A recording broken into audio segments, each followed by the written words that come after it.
యేసయ్యకు మన గురించి, మన పాపముల గురించి మరి ఆయన కల్వరిగిరి వరకు తన రక్తాన్ని చిందించి మరి ఆయన చేస్తున్న మరి ప్రజల కోసం అందరికీ రక్తాన్ని కార్చి మరి ఆయన మన గురించి ఎన్నో ఇబ్బందులు పడ్డందుకు మొట్టమొదటిగా ఆయనకు వందనాలు తెలియజేస్తున్నాను. మరి సంఘస్థులకు, సంఘ సభ్యులకు, సంఘ విశ్వాసులకు, సంఘ దైవ సేవకులకు అందరికీ కూడా ఈ యొక్క గుడ్ ఫ్రైడే శుభాకాంక్షలు తెలియజేస్తున్నాను. లూకా సువార్త 23వ అధ్యాయము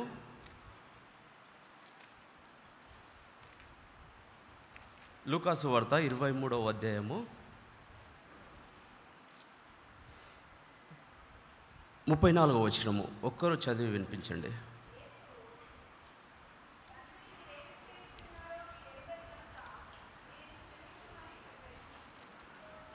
చిన్న ప్రార్థన చేసుకుందాము. పరిశుద్ధం ప్రేమగల తండ్రి, నీ యొక్క బంగారు పాంస్తుతులు స్తోత్రం చెల్లిస్తున్నాము తండ్రి ప్రభువా.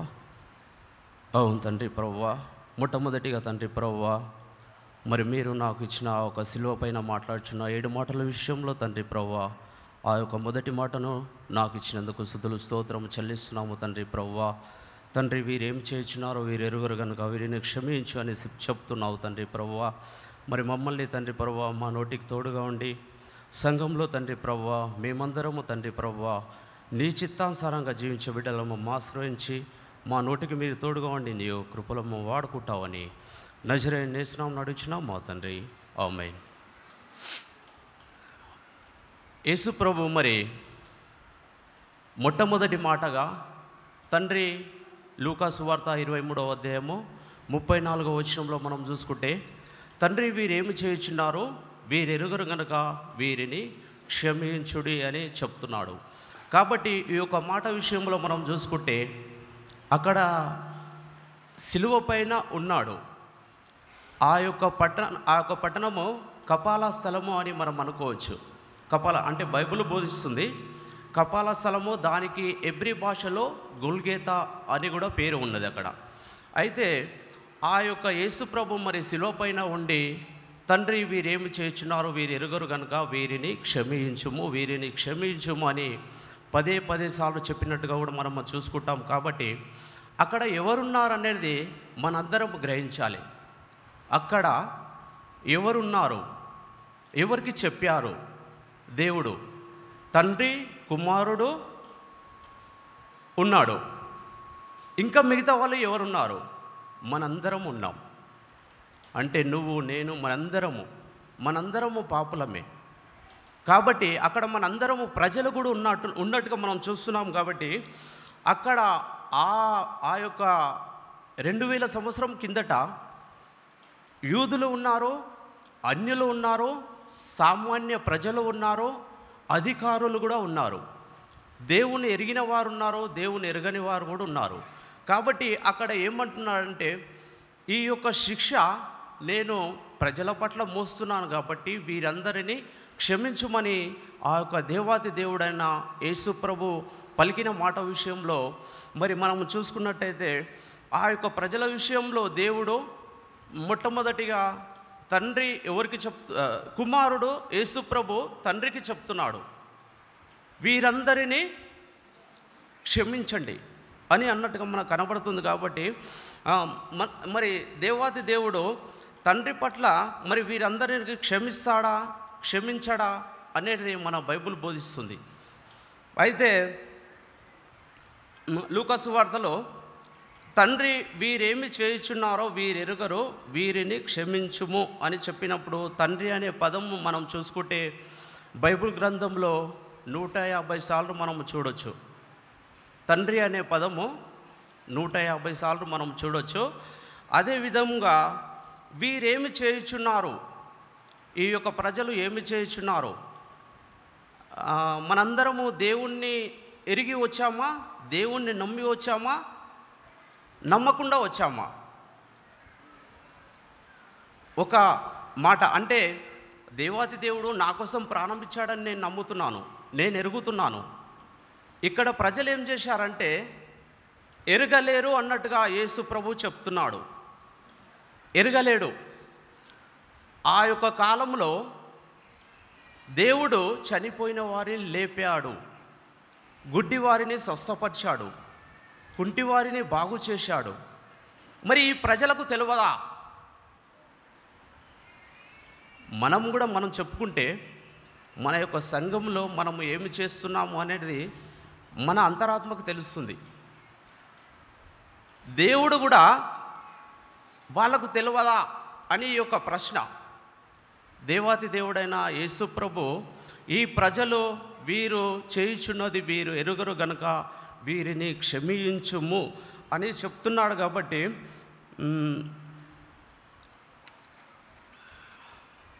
మత్తయి సువార్త 27వ అధ్యాయము 42వ వచనం ఒక్కసారి చదవండి. మత్తయి సువార్త 27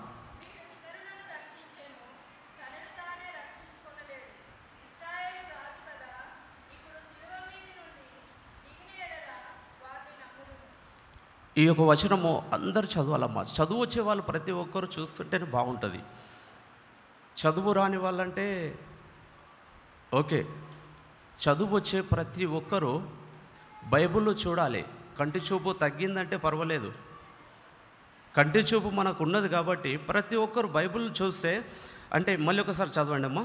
27వ అధ్యాయము 42వ వచనము మత్తయి.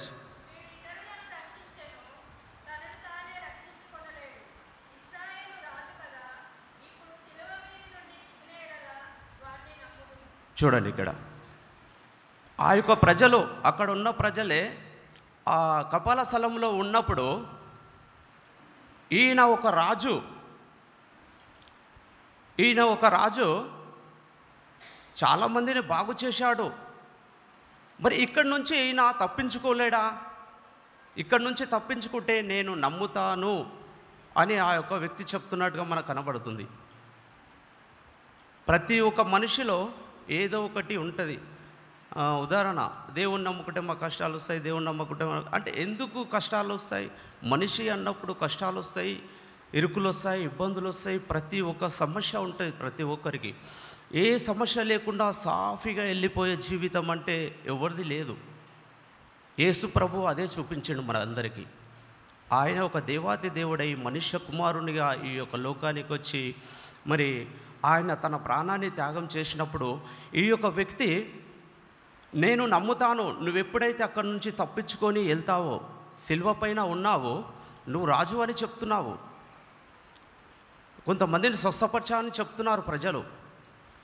నీవు అక్కడి నుంచి తప్పించుకొని ఉంటే నేను నమ్ముతాను, తప్పించుకో అని ఒక ఆయనకు షరతుగా మాట్లాడినట్టుగా మనం కనబడుతుంది.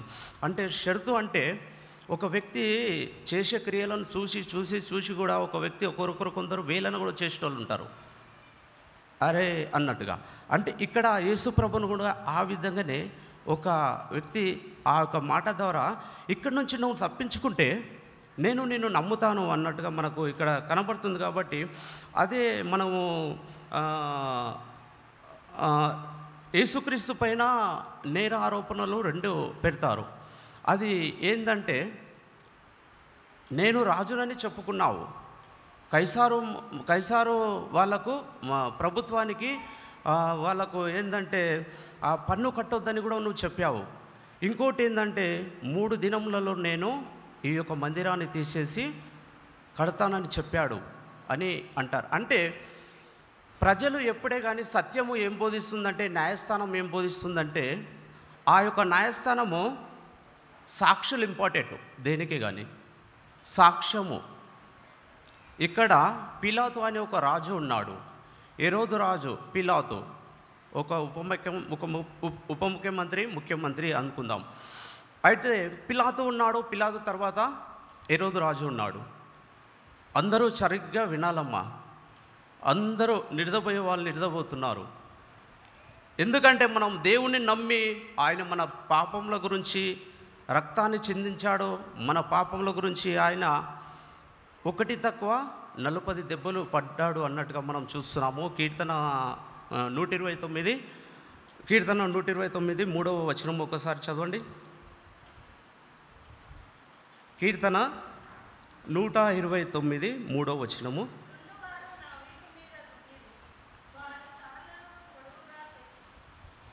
ఆ, దున్నువారు నా వీపు పైన దున్నిరి, వారి తాళ్ళను పొడవుగా చేసిరి. అందరికీ తెలుసు, నేనైతే చిన్నప్పుడు చెరువులోకి పోతుంటే, ఎందుకంటే చేపలు పట్టే ఒక సరదా ఉంటుండే. చేపలు పట్టడానికి గాల తీసుకొని వెళ్తుంటే ఆ చేపకు పట్టడానికి దానికి కొలుసగా ఉంటే అది పడితేనే మనం ఇట్లా అంటే పైకి వచ్చేస్తుంది. యేసు ప్రభువును కూడా అట్లా ఆ యొక్క చెరకొల ఉంటుంది కదా, అది చెరకోల అంటారు దాన్ని. అయితే దాన్ని కుట్టడానికి ఉన్నది, కొరడాల కుట్టడానికి, దానికి ముందుగా దాన్ని పొడవుగా చేసి కొట్టినప్పుడు ముద్దలు ముద్దలుగా రక్తము వచ్చినట్టుగా, ముద్దలు ముద్దలుగా శరీరం వచ్చినట్టుగా మనకు కీర్తన దావీదు ప్రవక్త చెప్తున్నాడు.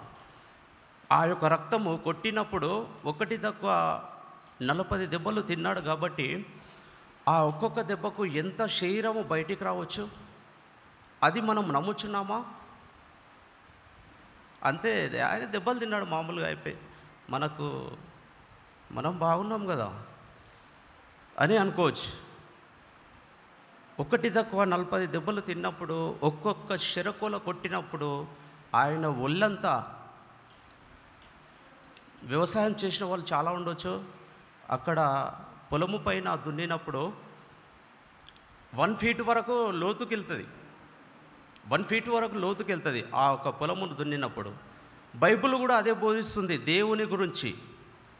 ఆ యొక్క దెబ్బ కొట్టినప్పుడు తన శరీరం కూడా ముద్దలతో వచ్చినట్టుగా మరి కీర్తన దావీదు కుమారుడు చెప్తున్నట్టుగా మనకు కనబడి, దావీదు కీర్తన 129వ అధ్యాయము 3వ వచనంలో మనం చూసుకుంటే, అదేవిధంగా మరి నేరం మోపారు కాబట్టి ఆ యొక్క నేరము మరి యేసుప్రభు ఏం చేసిండో 2 నేరాపణలు ఆయన పైన పెట్టినందుకు ఆ దేవుడు ఏం చెప్పిండంటే, తన దేహాన్ని మరణించి మళ్ళీ తిరిగి 3వ రోజున నేను లేస్తానని చెప్పాడు. కాబట్టి ఆ యొక్క రాజు ఏమంటున్నాడంటే, అరే మేము కొన్ని సంవత్సరాలు కష్టపడి కట్టినాము దీన్ని, ఈ యొక్క మందిరాన్ని, ఈయన 3 రోజులలో పడగొట్టి దీన్ని కట్టడం ఏంది, నువ్వు ఆ మాట అన్నావు అంటే దేవుడు ఏమీ అనలేడు. కాబట్టి అక్కడ ఈయన పైన ప్రజలే శిక్ష వేసినట్టుగా మనం చూస్తున్నాము, ప్రజలే ఆయనను వేలన చేసినట్టుగా మనం చూస్తున్నాము. ప్రజలు ఎవరు? మనందరము, అధికారులు కూడా ఉన్నారు. అయితే ఈ యొక్క దేహాన్ని చంపుకొని 3వ రోజున మరి తిరిగి లేచినట్టుగా మనం చూసుకుంటున్నాము. మత్తయి సువార్త 5వ అధ్యాయము 44వ వచనము.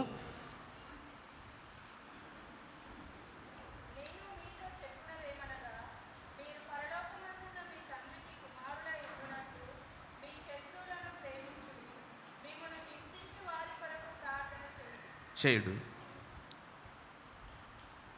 మత్తయి సువార్త 5వ అధ్యాయము 44వ వచనము. మీ శత్రువులను కూడా మీరు ప్రేమించండి, మీ శత్రువుల కొరకు ప్రార్థన చేయండి. ఎవరికి లేరు శత్రువులు? అందరికీ ఉన్నారు. శత్రువులు ఎవరికి లేరు? ఆ యొక్క శత్రువు ఎవరు లేరు అంటే దేవునికే ఉన్నప్పుడు మనం ఎంతటి వారము? దేవాతి దేవుడైన నమ్ముకున్న శిష్యుడే ఇస్కరియోతు యూద, నమ్ముకున్న శిష్యుడే. ఒక గాయకుడు పరిచారకుడు చెప్తున్నాడు, అక్కడ ఒక పాట పాడాడు, నమ్ముకున్నాడు యేసయ్యా, అమ్ముకున్నాడు శిష్యుడు, పాపుల కొరకై వచ్చాడమ్మా, నాలే తీశారమ్మా.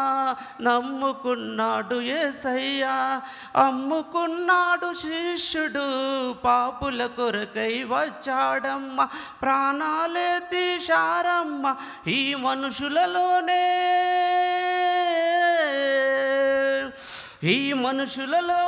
మమతలు లేవు, మంచితనానికి రోజులు కావు, సమయం మనకు లేదమ్మా, ఇక త్వరపడి యేసుని చేరమ్మా, ఇక త్వరపడి యేసుని చేరయ్యా.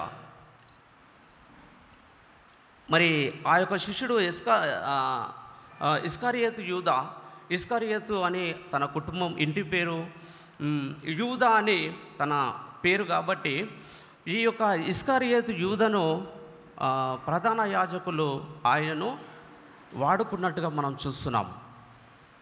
ఈ యొక్క యేసు ప్రభు గుట్టు ఎవరికి తెలుస్తుంది? ఎవరికి తెలుస్తుంది? మన యొక్క సంఘంలో జరిగే గుట్టు మన సంఘానికే తెలుస్తుంది, కానీ బయటి వాళ్ళకు తెలియదు కదా. అదే యేసు ప్రభు కూడా 12 మంది శిష్యుల్లో ఇస్కరియోతు యూదా నమ్మాడు. ఆయనను నమ్మినప్పుడు ఆయన ఏం చేసిండు? ప్రధాన యాజకుల యొద్దకు పోయి, నేను యేసు ప్రభువును పట్టిస్తాను, నాకు ఏమిస్తారు?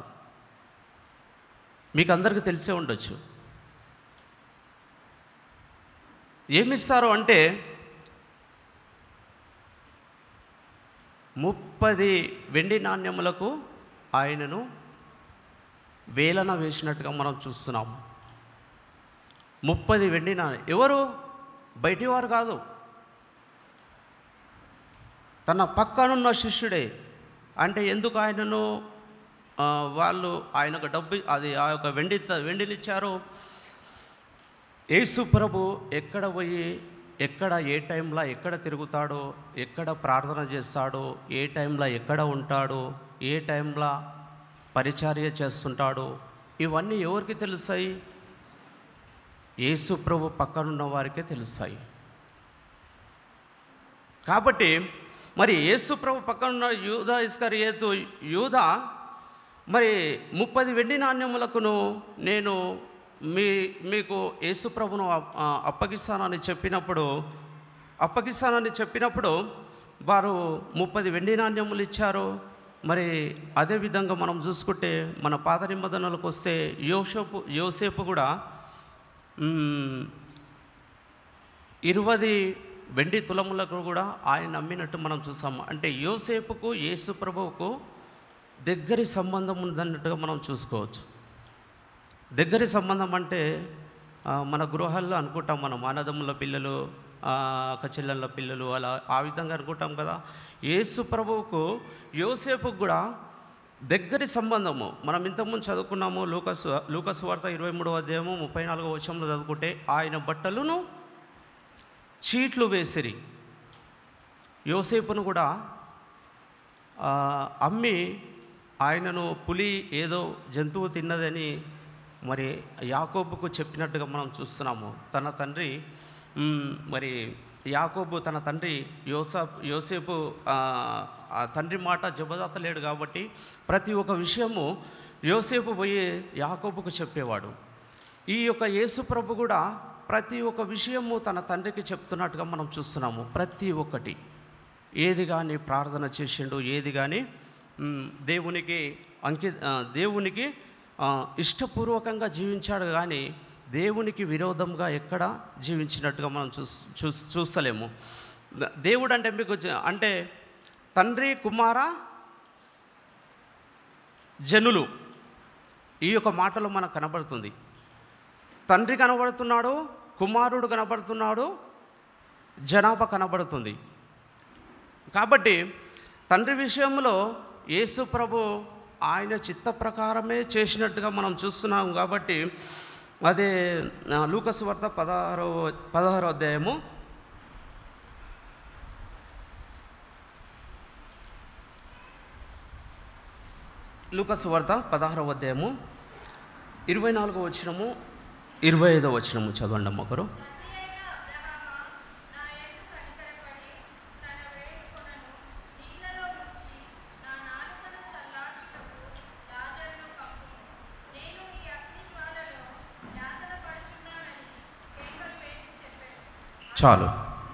చాలమ్మా. ఇక్కడ ఎందుకంటే ఈ మాట మనం ఎందుకు తీసుకుంటున్నామంటే, ఇస్కరియోతు యూదా డబ్బుకు అంటే ధనముకు ఆశపడి దేవుణ్ణి అప్పచెప్పాడు.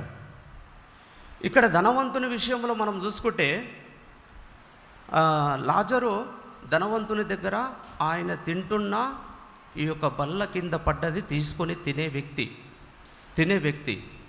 తనకు కురుపులతో నిండి ఆ యొక్క కురుపులను కుక్కలు నాకుతుంటే కూడా ఆ యొక్క వ్యక్తి దేనికి పనికిరాని వ్యక్తి అబ్రహాము రొమ్మున ఉన్నట్టుగా మనం చూస్తున్నాము లాజరును.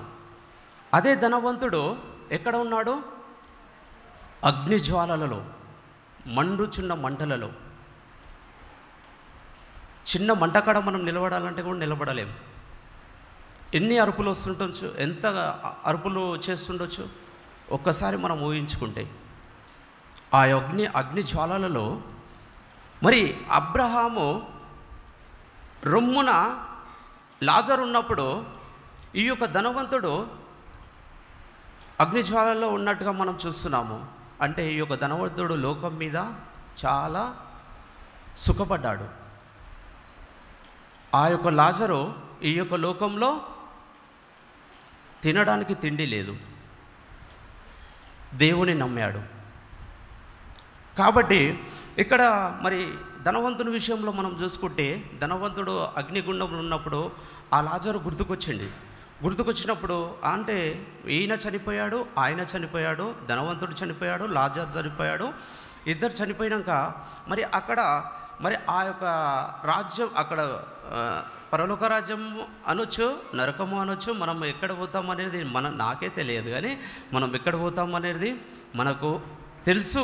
అంటే ఎవరు ఎక్కడ పోతా అనేది ఏ క్షణము అంటే దొంగ వలె వస్తాడని దేవుడు కూడా చెప్తున్నాడు. కాబట్టి మనము ఏ పొజిషన్లో ఎవరము ఎక్కడ పోతాం అనేది ఎవరము గ్యారంటీగా చెప్పలేము. కాబట్టి ఇక్కడ ఏంటంటే ఆ ఇద్దరు చనిపోయి అక్కడ ఉన్నప్పుడు లాజరు గుర్తుకొచ్చినప్పుడు ఆ యొక్క లాజరు అబ్రహాము రొమ్మున ఉన్నాడు. ఈ యొక్క ధనవంతుడు అగ్నిగుండంలో ఉన్నప్పుడు ధనవంతుడు ఏమంటున్నాడు ఆ లాజరు అంటే, లాజరు అబ్రహాము ఆ యొక్క లాజరును ఒక్కసారి నాకు నా యొక్క చిటికె నీళ్ళతో, ఆయన యొక్క లాజరు చిటికె నీళ్ళతో ఒక డ్రాప్స్ నాకు నోటిలో వదలని మనం అంత దాహం వేస్తుందంట ఆయనకు అక్కడ మంటలలో మండుతూ. కాబట్టి అక్కడ ఏంటంటే మనము ఉదాహరణ ఈ యొక్క లోకం మీద మనం కూడా ఏ విధంగా ఉండాలంటే, దేవుడు వచ్చిండు మన పక్కనే కూర్చుండు అనుకో, ఇక్కడ నా పక్కన కూర్చో అంటే మనం కూర్చుంటామా? కూర్చుంటాం, నమ్మినప్పుడు కూర్చుంటాం. కానీ మనం ఎట్లుండాలి? నీ పక్కన కాదు తండ్రి, నీ ఒళ్ళో కూర్చుంటా అన్నట్టు ఉండాలి. మనం పక్కన కాదు, తన ఒళ్ళో. మరి లాజరు కూడా ఆ విధంగానే తన ఒళ్ళో కూర్చున్నట్టుగా మనం చూస్తున్నాం. అంటే ఆ యొక్క విశ్వాసము మనలో ఉండాలి. దేవుడే దిగి వచ్చి మన పాపంల గురించి మన గురించి రక్తం కార్చి చిందించినప్పుడు ఆయనను మనం మెరుగుతలేము, తెలుసుకుంటలేము ఆయన గురించి. బైబిల్ ప్రతి ఒక్కరూ అందరం చదువుతున్నాము. ఆ యొక్క లోతు అనేది మనకు చాలా ఇంపార్టెంట్. దాంట్లో ఉన్న మర్మం అనేది చాలా ఇంపార్టెంట్ ప్రతి ఒక్కటి. మరి అదేవిధంగా మరి ఇస్కరియోతు యూదా గురించి మనం చూసుకున్నాము. మరి మొదటి తిమోతి 1వ అధ్యాయము 15వ వచనము. మొదటి తిమోతి 1వ అధ్యాయము 15వ వచనము.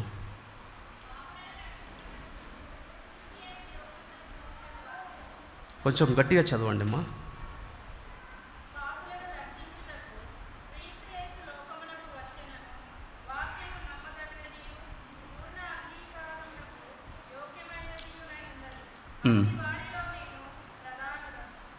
అన్నిటి వాటిలోనూ ప్రధానుడను. పాపులను రక్షించుటకు యేసుక్రీస్తు యొక్క లోకం మీదకి వచ్చాడు. ఈ యొక్క లోకం మీదకి వచ్చినప్పుడు యేసుక్రీస్తు పాపులను రక్షించడానికి ఈ యొక్క లోకం మీదకి వచ్చాడు. కాబట్టి నీ గురించి, నా గురించి, మనందరి గురించి ఆ యొక్క దేవాతి దేవుడు వచ్చినట్టుగా మనం చూస్తున్నాము. కాబట్టి మనము తండ్రి వీరేమి చేయుచున్నారో వీరెరుగరు గనుక వీరిని క్షమించు అని చెప్పినప్పుడు మరి ఇక్కడ ఒక గాయకుడు పాడిన పాట విషయంలో మనం చూసుకుంటే, జీవ కిరీటము నాకు ఇచ్చాడు, ముళ్ళ కిరీటం నీకు పెట్టాము, జీవజలములు మాకు ఇచ్చావు, చేదు చిరకను నీకు ఇచ్చాము, మా ప్రక్కన ఉండి మమ్ము కాపాడుచుండగా నీ ప్రక్కల బల్లెముతో ఒక్క పోటు పొడచితిమి. తండ్రి, వీరేమి చేయుచున్నారో వీరెరుగను గనుక వీరిని క్షమించుము, వీరిని క్షమించు అని వేడుకున్నావా పరమ తండ్రి అన్నట్టుగా మనము చూస్తున్నాము. ఆ యొక్క పరమ తండ్రిని మనందరి గురించి యేసు ప్రభువు బలి అయినట్టుగా మనం చూస్తున్నాము.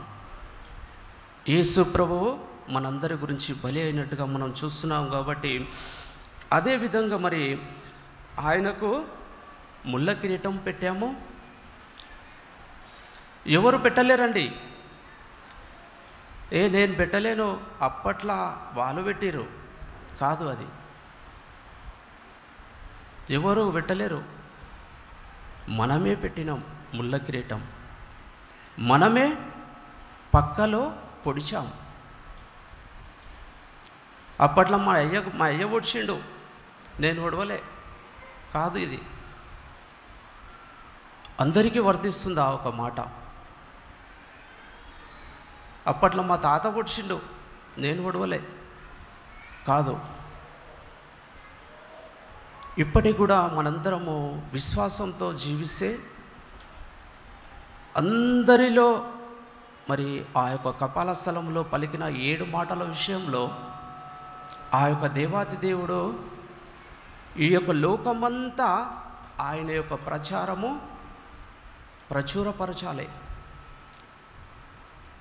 ప్రచురపరచాలి, రక్షించాలి. లోకానికి వచ్చిన రక్షకుడు రక్షించాలి. కాబట్టి మనందరము ఆయన గురించి గొప్పగానే చెప్పాలి, కానీ తగ్గించేటట్టుగా మనం ఎప్పుడు చెప్పుకోకూడదు. నాకు అది జరగలేదు అంటే నా ఉదాహరణ నేనే చెప్తున్నాను. నేను చనిపోయే వ్యక్తిని, నా తల్లికి తెలుసు అది. నేను చనిపోయే వ్యక్తిని, అది నా తల్లికి తెలుసు. ఇక్కడ పెద్ద మనుషులు కూడా ఉన్నారు, 1-2-3 తెలిసి ఉంటుంది. నన్ను దేవుడు వాడుకున్నాడు. నేను ఎప్పుడు కూడా ఇక్కడ నిలబడి చెప్తానని కూడా ఎప్పుడు ఆశించను. నేను ఇక్కడ నాకేదో కావాలి, నేనేదో చేయాలి, నేను ఎప్పుడు కూడా ఆశించను. దేవుడు వాడుకున్నప్పుడు కంపల్సరీ అక్కడ తండ్రి యేసుప్రభును వాడుకున్నాడు. 3.5 సంవత్సరములు. ఎన్ని సంవత్సరాలు సేవ చేశాడండి యేసుప్రభు? 3.5 సంవత్సరాలు సేవ చేశాడు తన తండ్రి గురించి. మనందరము కూడా 1 సంవత్సరం మనం ప్రతి ఒక్కరు దేవుని గురించి వివరించి చెప్పలేమా? నీ గురించి, నా గురించి రక్తం కార్చాడు, మనందరినీ మరి ఆ యొక్క దేవాతి దేవుడైన యేసయ్య మనం పాపలమై ఈ యొక్క లోకానికి వచ్చాము. మన పాపముల గురించి ఆయన తన రక్తాన్ని కార్చి ఆ యొక్క సిలువలో బలి అయినాడు కాబట్టి అని మనం ఒక వ్యక్తికి చెప్పలేమా? చెప్తాం.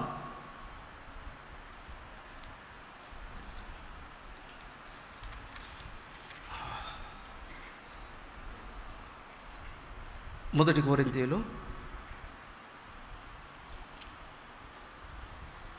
కొరింథీయులు 3వ అధ్యాయము 16వ వచనం.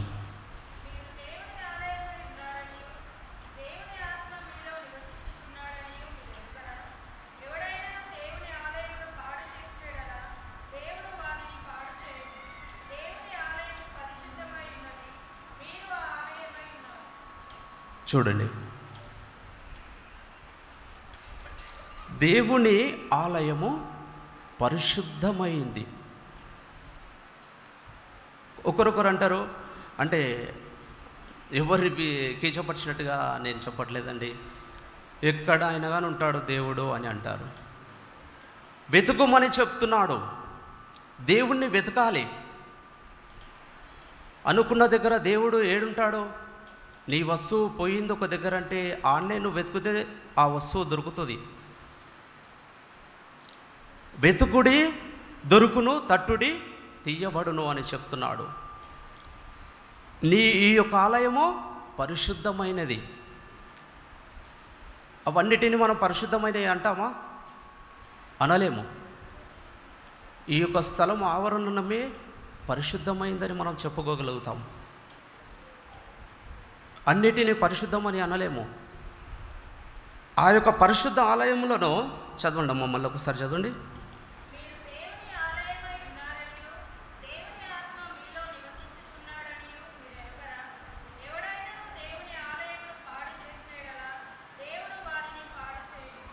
చాలు.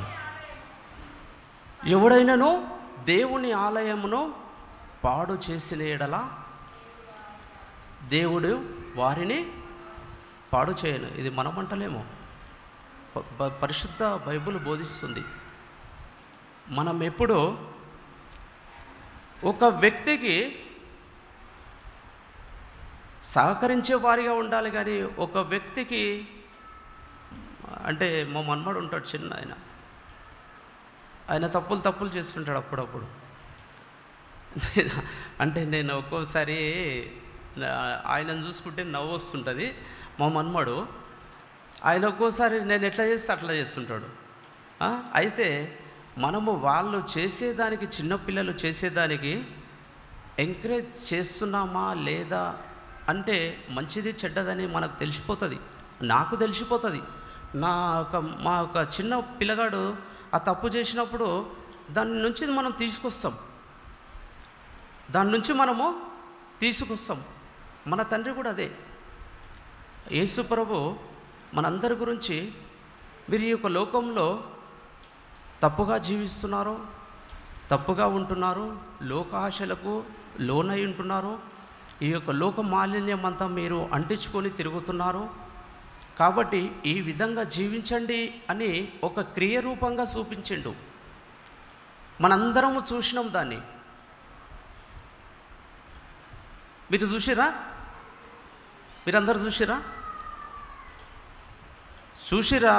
నేనైతే చూసినా. ఎట్లా చూసినా? ఈ యొక్క బైబిల్లో చూసినా. ఈ యొక్క బైబిల్లో ఒక చున్నైనను ఒక పుల్లైనను తప్పు కాదు అని బోధిస్తుంది. మనం దాన్ని ఎట్లా తప్పు అనుకుంటాం? ప్రతి ఒక్కటి బైబిల్ బోధిస్తుంది. ప్రతి ఒక్కటి మన ఆత్మకు ఏది కానీ. అదే లూకా సువార్త, మరి తండ్రి వీరేమి చేయుచున్నారో వీరు ఎరుగరు గనుక వీరిని క్షమించుడి అని చెప్పాను. కాబట్టి మనందరము ఎవరైతే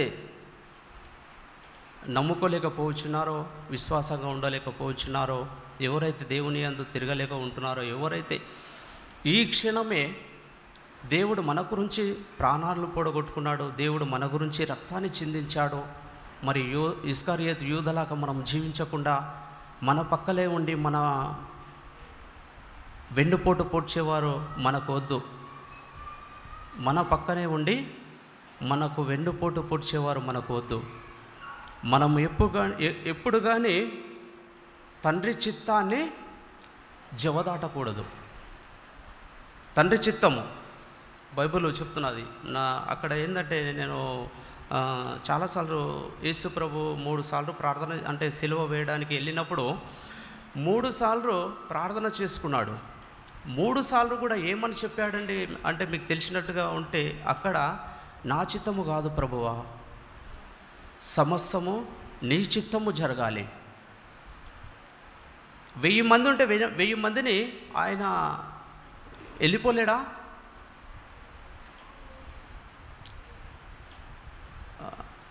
ఒక వచనంలో మనం చూసుకుంటే, దేవాది దేవుడైన యేసు ప్రభువు ఒక్కసారి నా తండ్రిని వేడుకుంటే 12,000 జనాభాను పంపిస్తాను అని బైబిల్ బోధిస్తుంది. 12,000 జనాభాను. అట్లా 72 సేన అన్నట్టుగా ఉంటుంది. 72 సేనాలు అంటే ఇంకా ఎక్కువ. ఆ లెక్కను బట్టి చూసుకుంటే మనకు ఎంత జనాభా, ఆయన తండ్రిని వేడుకుంటే అయితే అక్కడ అట్లా బోధిస్తుంది. సమస్తము ఆయనకు తెలుసు, ఇది జరగాల్సి ఉంది, జరిగింది. కాబట్టి ఈ యొక్క అవకాశం ఇచ్చిన దైవ సేవకులకు, మరి ఇక్కడున్న సంఘస్థులకు, మరి దేవాది దేవుడైన యేసు ప్రభువు పట్ల మీ అందరికీ వందనాలు తెలియజేస్తున్నాను. ఈ యొక్క చిన్న మొదటి మాటగా మరి నేను ముగిస్తున్నాను. చిన్న ప్రార్థన చేసుకుందాము. పరిశుద్ధం ప్రేమగల తండ్రి, నీ యొక్క బంగారు పాము స్తుతులు స్తోత్రము చెల్లిస్తున్నాము తండ్రి ప్రభువా. అవును తండ్రి, ఒట్టివారం మట్టివారము తండ్రి ప్రభువా, సమస్తము మీరు ఎరిగిన గొప్ప దేవుడవు తండ్రి ప్రభువా. మీరు మా కొరకు ప్రాణాన్ని త్యాగం చేసిన గొప్ప దేవుడవు తండ్రి ప్రభువా. మీ యొక్క శరీరాన్ని తండ్రి ప్రభువా ముద్దలు ముద్దలుగా మరి కొట్టబడి తండ్రి ప్రభువా, ఎంతో రక్తాన్ని కార్చి తండ్రి ప్రభువా, ఆ యొక్క రక్తంతో మమ్మల్ని పరిశుద్ధులుగా తీర్చిదిద్దిన గొప్ప దేవుడవు తండ్రి ప్రభువా. అవును తండ్రి, నీ యొక్క మరి రక్తంలో తండ్రి ప్రభువా పరిశుద్ధత ఉందని మేము నమ్ముచున్నాము తండ్రి ప్రభువా.